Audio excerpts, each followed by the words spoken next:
যত সময় এগোচ্ছে পুরো ডিগবাজি খাচ্ছে বাংলার আবহাওয়া। মে মাস মানেই লু তাপপ্রবাহ, কিন্তু এই যে উলটপুলন হচ্ছে, প্রতিদিন হচ্ছে ঝমঝমিয়ে বৃষ্টি, তাপমাত্রা কমছে পাল্লা দিয়ে।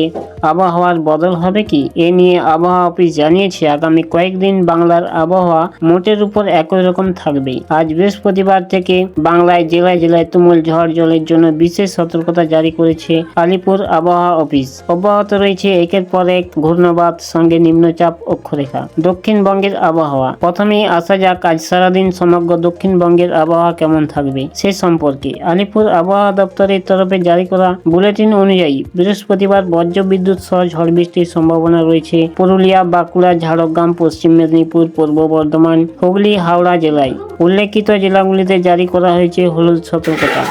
বৃষ্টির সম্ভাবনা রয়েছে কলকাতা শহরেও। আবহাওয়া অফিস আরও জানিয়েছে উত্তরপ্রদেশের উপর অবস্থিত উত্তরবর্তী ঘূর্ণাবতায় বর্তমানে উত্তর পূর্ব উত্তরপ্রদেশের এবং সংলগ্ন অঞ্চলের উপর অবস্থান করছে। এটি সমুদ্রপৃষ্ঠ থেকে প্রায় 0.9 কিমি উচ্চতায় বিস্তৃত। একটানা দুর্যোগের কারণে উত্তাল থাকবে সমুদ্র, যে কারণে মৎস্যজীবীদের উদ্দেশ্যে বিশেষ সতর্কতা জারি করা হয়েছে। উত্তরবঙ্গের আবহাওয়া এবার জেনে নেওয়া যাক আজ সারাদিন উত্তরবঙ্গের আবহাওয়া কেমন থাকবে সে সম্পর্কে। উত্তরবঙ্গের মালদা, উত্তর ও দক্ষিণ 24 পরগনা, উত্তর ও দক্ষিণ দিনাজপুর জেলার হালকা থেকে মাঝারি বৃষ্টি। উত্তর ও দক্ষিণ দিনাজপুর জেলায় হালকা থেকে মাঝারি পরিমাণ বৃষ্টি, সঙ্গে ঘন্টায় 40 থেকে 50 কিমি বেগে ঝোড়ো হাওয়া।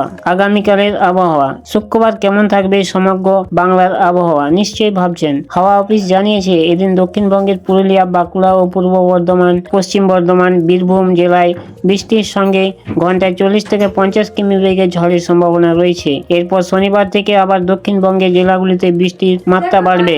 এরপর শনি থেকে আবার দক্ষিণবঙ্গের জেলাগুলিতে বৃষ্টির মাত্রা বাড়বে। জেলায় জেলায় জারি করা হয়েছে কমলা সতর্কতা। শুক্রবার আবার হালকা থেকে মাঝারি পরিমাণে বৃষ্টির সঙ্গে ঝড়ের সম্ভাবনা রয়েছে দার্জিলিং, জলপাইগুড়ি, কোচবিহার এবং আলিপুরদুয়ার জেলায়।